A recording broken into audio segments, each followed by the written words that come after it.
Started your Christmas shopping yet? Worried about where the money's coming from? Want to get away from it all? We offer you escape.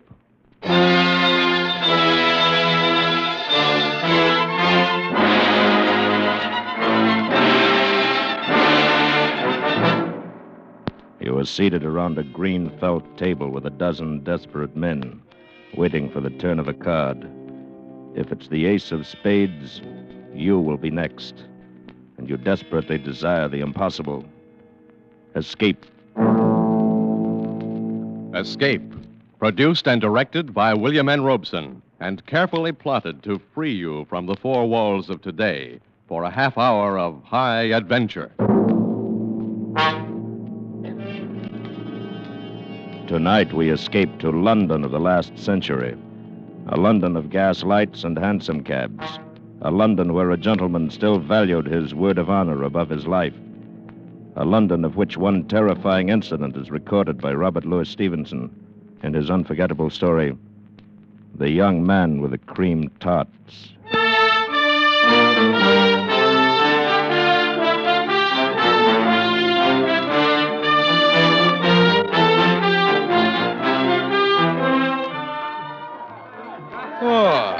Bored? Or rather.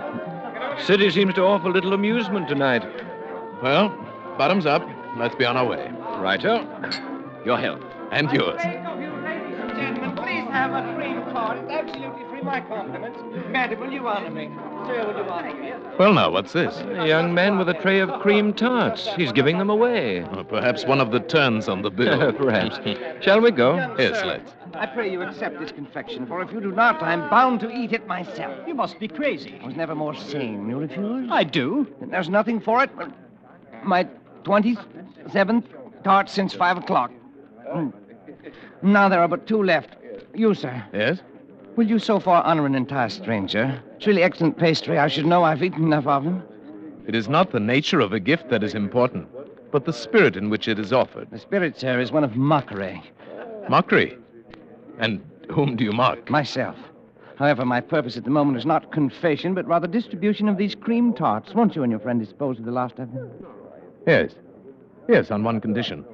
If my friend and I eat your last two cakes, we shall expect you to join us at supper. Supper? It's a horrible thought. I've already eaten 24 of these pastries. Very well, then we shall omit supper and become better acquainted over a bottle of wine. I'm uncertain whether my repugnance for these two remaining tarts or the attraction of your invitation compels me, but I accept. Excellent. Then let us finish off your pastry and seek a more quiet place. How about Michelle's in Soho? Splendid. Shall we go?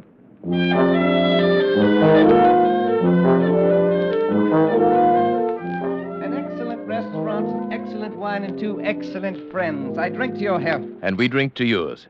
I'm sure you will understand my curiosity, But you are curious. naturally, although I suspect that your story is probably a silly one. Oh, indeed. You may rest assured that we are two of the silliest men in England.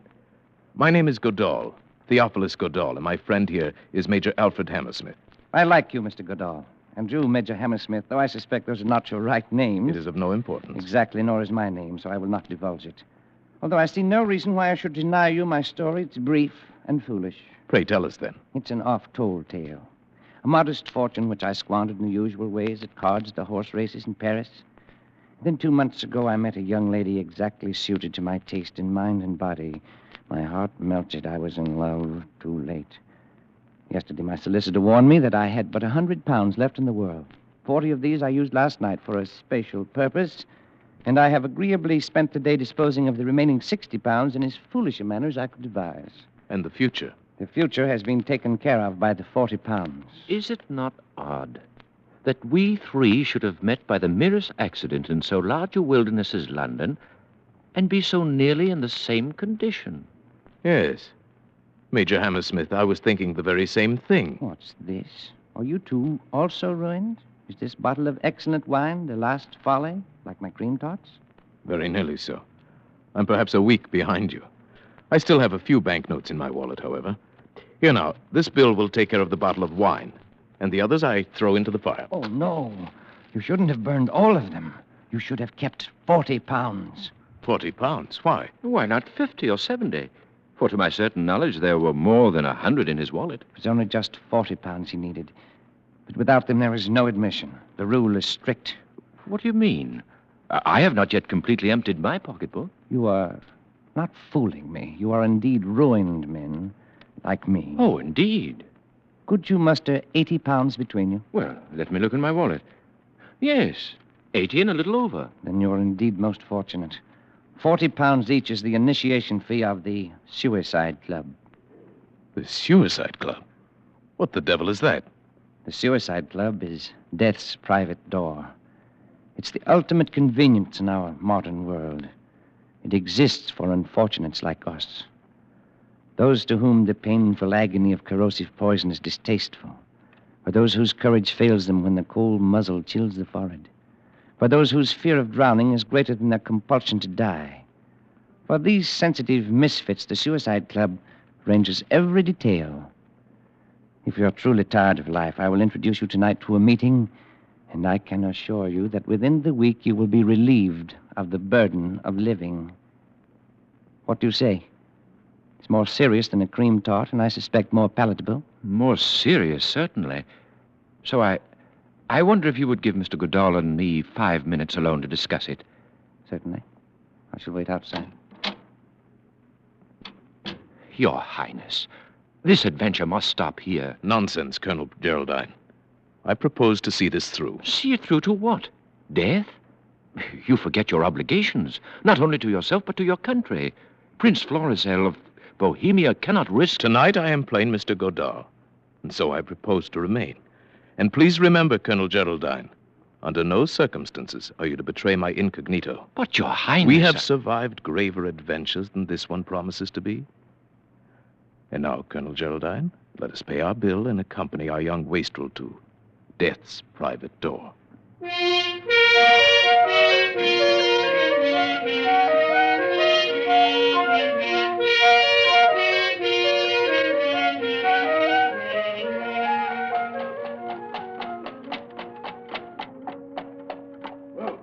Here you are, Governor. Box court. Gentlemen, we have arrived. Here you are, cabby. Keep the change. Oh, thank you, sir.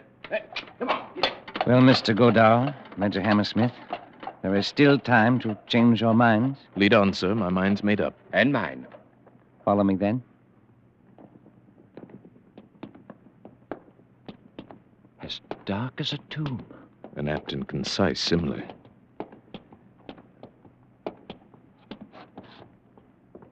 Here we are, gentlemen, at death's private door. Shall we enter? Pray, let's.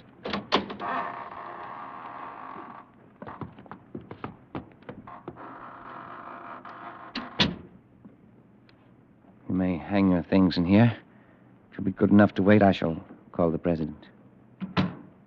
Of all our follies, this is the wildest and most dangerous. I'm beginning to believe you're right. Let me beseech your Highness Do not forget you are my aide-de-camp. Not your father. Yet I am responsible to the king for your well-being. Colonel Geraldine, you're not afraid. Certainly not for myself, but for your Highness. Shh, quiet. The president will see you in his office. I have vouched for you, but you must give him honest answers. The indiscretion of a single member might lead to the dispersion of the society forever. He can't afford to take that risk. Follow me. In here. He's waiting for you. Good evening. I am told that you wish to speak to me. We have a desire, sir, to join the Suicide Club. Sir, you've made a mistake. This is a private house, and you must leave it instantly. We have come here upon the invitation of a friend of yours. He's already told you of our desires. And believe me, sir, when one has come this far along the path, one is not likely to be turned away and certainly will tolerate little rudeness. Permit me to assure you, either you will oblige us in the matter, or you'll regret ever having admitted us to the premises. Well, now, that's more like it. This is no place for men not yet desperate. I believe you, sir. But what of your friend? My reasons are even more cogent than Mr. Goodall's. I was cashiered out of my regiment last week. Why? Cheating at cards. I see. And you, sir? What is your reason for being tired of life. Unadulterated laziness. Don't trifle with me, sir. You must have a better reason than that. I have no more money, and I'm much too lazy to come by any. If I did not have a great deal of experience in these matters, I would turn you down. But I have learned that the most frivolous excuses for a suicide often cover a deep and lifelong desire for self-destruction. Thank you for your understanding, sir. Very well.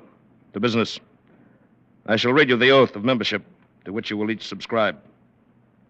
I swear to obey without question the instructions of the president of this association or any of his appointed deputies. Realizing that desirable death could scarcely be a penalty for violating this oath, I am aware that any violation will be met at the discretion of the president by those means deemed suitable by him.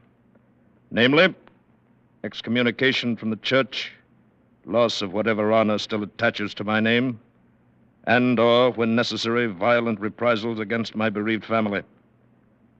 In full knowledge of the sacredness of this oath, I subscribe my name. Well, gentlemen? You are in a position to enforce those penalties. I am. Hand me the pen. My friend. The pen, please. Major Hammersmith. Thank you. That will be 40 pounds apiece, please. Here you are. Thank you. And now, would you like to join the members in the smoking room? Indeed, we would. This way, please. Just make yourself at home. Everyone's quite informal here. If you'll pardon me, I have some other matters to attend to. Come along, Major. Let's mingle with the company. Your Highness. Be quiet. Oh, there you are. You got in all right, I see. Naturally. You'll never regret it. I'm sure we shan't. Do you care for a game of billiards or perhaps some whist? No, not immediately, thank you. I should like just to wander around and listen to the conversation. You'll find it most revealing. You understand? She had always stood in the way of anything I wanted to do. And I don't care if she was my mother. She crossed me one time too often. You may be sure I'm not that I would really never sorry. have joined this No, wretched please. club if I had not read The Origin of the Species by Darwin. I could not bear to be descended from an ape. Certainly, Too I ghastly to understand. bear, you know. There are some men who cannot abide the restrictions of the monastery. And after the abbot discovered me, there was nothing I could do. It's I don't incomprehensible to me. What is? Why, this talk, this boasting, this self-justification. If a man has made up his mind to kill himself, let him do it like a gentleman. Be done with the matter. As I told you, there are some of us more frightened of the act than of the result. There's only one man in this room who does not seem to be in a state of hysteria. Who is that, Mr. Godal? Why, the gentleman sitting on the divan. Oh, yes. Yes, Mr. Malthus. Would you like to meet him? Yes, please. These others are too obvious. There's nothing very subtle about Mr. Malthus. He looks like death himself, wearing thick eyeglasses. Let us discover for ourselves the reason for his relaxation. Mr. Malthus. Eh? I should like to present two new members, Mr. Godal and Major Hammersmith. How do you do, gentlemen? How do you do, It's a Mr. pleasure, sir. Won't you sit down? Well, Newcomers. Newcomers. I envy you the novelty of your first visit. You will learn to relish it if you're spared. Why, my dear sir, this club, gentlemen, is the temple of intoxication. If my health would permit it, you may be sure I would be here more often. For this is my last dissipation. Believe me, sir, I have tried them all the vices. Yes. People trifle with love and ignorantly call it man's most powerful passion. Nonsense, sir, nonsense. Fear. Fear is the strongest passion. It is fear that you must trifle with if you wish to taste the intense joys of living. Envy me, sir. Envy me. I am a coward. How, sir, is the excitement so artfully prolonged? Oh, of course. I must tell you how the victim for every evening is selected, as well as the member who is to be death's high priest for the occasion. Great heavens. You mean they kill each other? The guilt of suicide is removed in that way. Then I, or my friend, or you, any of us, might be selected this evening to murder another man? Exactly. But how have they escaped the attentions of the law? The ingenuity of our president knows no limits. The departures always appear to be accidental. Oh, it's monstrous. On the contrary, my dear Major, it is godlike. Oh, yes, of course. But Mr. Malthus, I am still in the dark as to how the members are selected for the evening's work. Oh, of course, I forgot to explain. But I see that the others are filing into the card room now, and the play is about to begin. You shall see for yourself. Will you lend me the help of your arm? I'm quite paralyzed, you know. Oh, of course. Thank you. This is the moment for which I live. The quintessence of poignancy, the ultimate of passion. Coming here as infrequently as I do, I've savored this bitter taste of fear longer than the others. But my turn will come. Who knows? Perhaps tonight. But how is it done? Tell us what to expect. Oh, it's so simple. The president deals from an ordinary deck, playing cards, and each man turns up his card as he receives it. The ace of spades, the card of death. Ace of clubs designates the official of the night. The murderer. If you like. Here, 3 chairs together. Happy young men. You have good eyes and can follow the cards. I only make out the faces. Is everyone here? My friend, we still have a fighting chance to escape. Quiet. Let us play the game. Attention, gentlemen. 3 of clubs. Jack of hearts. 10 of diamonds. King of clubs. Queen of hearts. 3 of spades. 9 of clubs. 6 of spades. Oh, no! It's our young man of the cream tarts. He's drawn the ace of clubs. I came here to be killed, not to kill. I want to Gentlemen. die, not murdered. I must caution the members against such unseemly outbursts. I don't want to Since kill. the ace of spades has not yet turned up, I will continue the deal. Oh, no. Yes, no. I don't want this. 8 of hearts. 7 of clubs. King of diamonds. Jack of spades.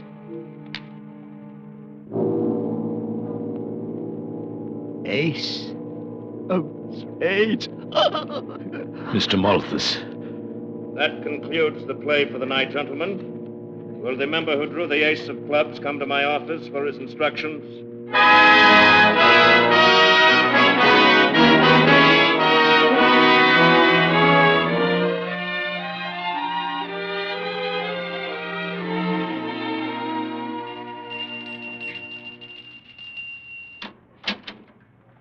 Did your highness ring?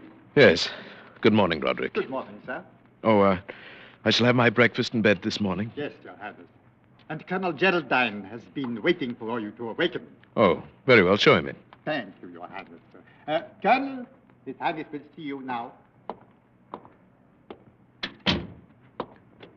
Good morning, Geraldine. Sleep well? Not too well. Did I dream it, or were we initiated into the suicide club last night? Seems like a nightmare. It was a nightmare, but you didn't dream it. Here, look at this, the morning paper. Huh? Melancholy accident.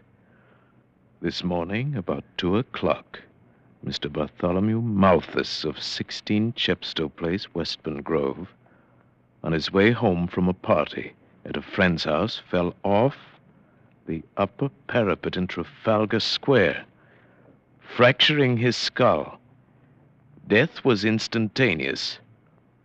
Mr. Malthus, accompanied by a friend, was engaged in looking for a cab at the time. If ever a soul went straight to hell, it was that poor paralytic. Yes, at least he's dead and out of it. But think of our young man of the cream tarts.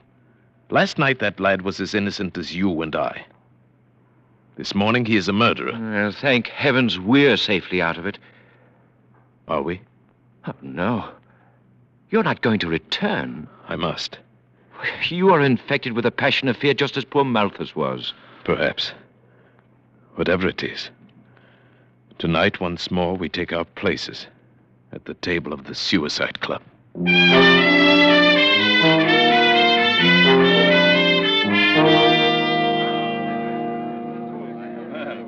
Good evening. Good evening, Mr. Godot.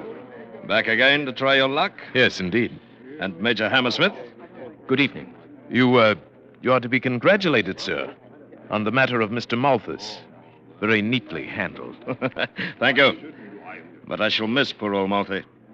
He was a man I could talk to. Yes, your bereavement must weigh heavily upon you. Indeed it does, sir. But then it's all in the game. And now, you will pardon me, we will sit down to play directly. The fiend. The foul fiend of hell. Steady, my friend. Once more, let me plead with you. Leave this evil house before it's too late. You're very tiresome tonight. Oh, here's our young friend of the cream tarts.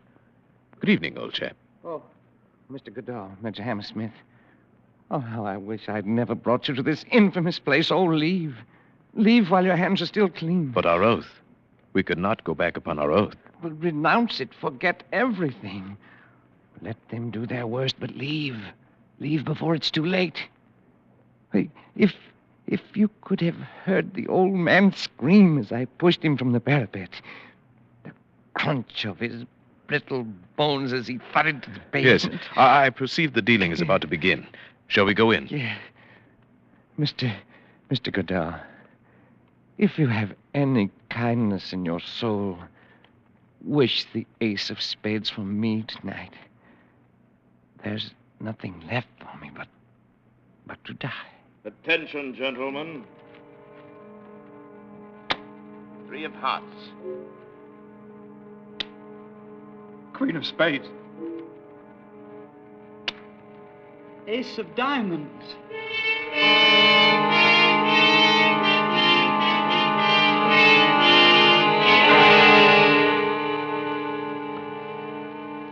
Three times around and neither black ace has come up. We are just 13 This at the table. This 4th round. This will tell the tale. And I am next to last.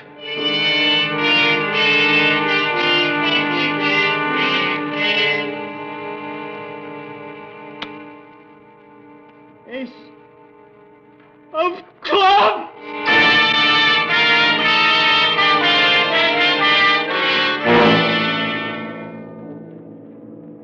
Only 4 more cards. King of spades. Oh, pray for me, Mr. Goodall. Pray for me.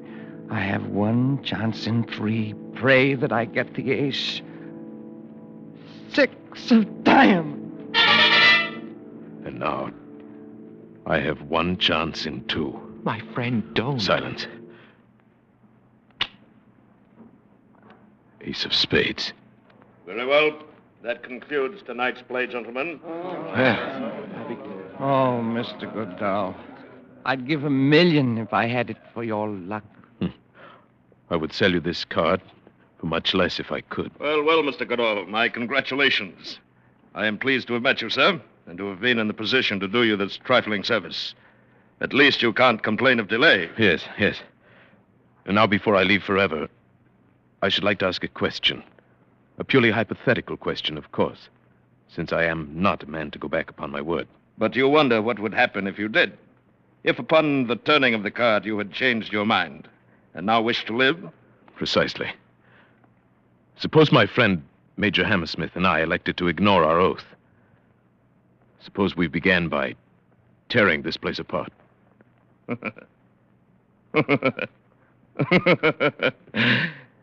You wouldn't even get started. The guests themselves are desperate men, but if they did not stop you, the servants, who are even more desperate, would. You would never leave this house alive. I see. Well, it was purely an academic question. Naturally. Very well, then. What are my instructions? You will proceed along the Strand in the direction of the city, on the left-hand pavement, until you come upon a black carriage with drawn curtains. In this carriage will be the member who has tonight drawn the ace of clubs. My executioner. Your collaborator in suicide. You will enter the carriage, and he will continue your instructions. Please have the kindness to obey him in every detail. The authority of the club is vested in his person for the night. I wish you a pleasant walk. Thank you. But first I must say farewell to my friend, Major Hammersmith. I regret that it's strictly against the rules. No farewells. Too disturbing for the still living members. You will leave through this side door to the cloakroom. But I must have the... We won't have any trouble now, will we, Mr. Goodall? No. No, of course not. Your coat and hat. Your stick. Thank you. Again, Mr. Goodall. A most pleasant walk. Death's private door. Why didn't I listen to Geraldine before it was too late?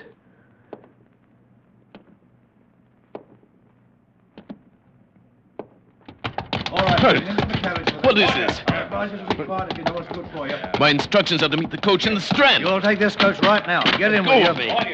All right. Take this one away. Your Highness will pardon the violation of his person. Geraldine. Oh, my friend. It was quite necessary under the circumstances. As soon as you turned up the ace of spades, I slipped out of the house to prepare for your escape. But how did you manage it? When I realized I could not dissuade you from attending the club tonight, I retained the services of a certain capable and reliable private detective. But His secrecy has been bought and paid for. His men are now raiding the suicide club. The members will be removed to your townhouse, where it remains for you to pass judgment upon them. That I will gladly do, and with the utmost dispatch.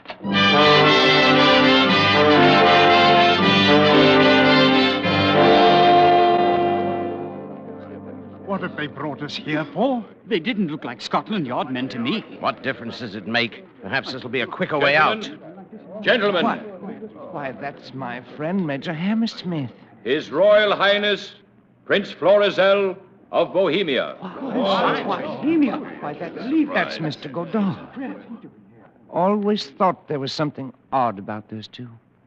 Gentlemen, tonight we have removed you from a house of death to a house of life and hope.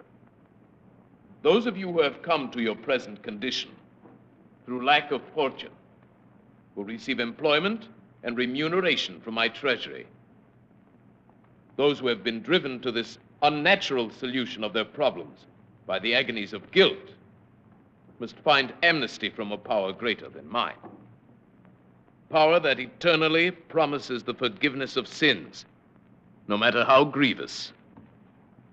Only one of you is truly evil, and him I shall deal with myself. Where is he? Where is the president of the club? Colonel Geraldine. Why, he should be here, Your Highness. Begging your Highness pardon. Who's this man, Geraldine? The chief of the detectives. Yes? What is it? Was you referring to the sallow chap with the side whiskers and the black suit? Yes, that's the one. The president of the suicide club. Where is he? He ain't here. Why not? Well, when we broke into the little office down there at the club, we found him sprawled over the desk with a little empty bottle in his hand. He'd committed suicide.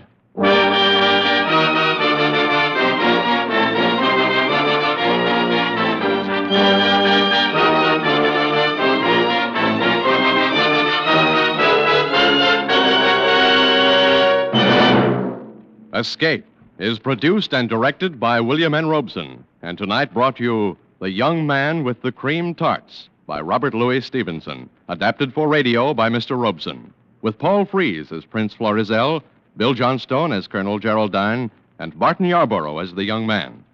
The special musical score was conceived and conducted by Cy Feuer. Next week, After you've put in a tough day at the office or leaning over a hot stove, when your four walls seem to be closing in on you, next week when you want to get away from it all, we offer you Escape. this is CBS, the Columbia Broadcasting System.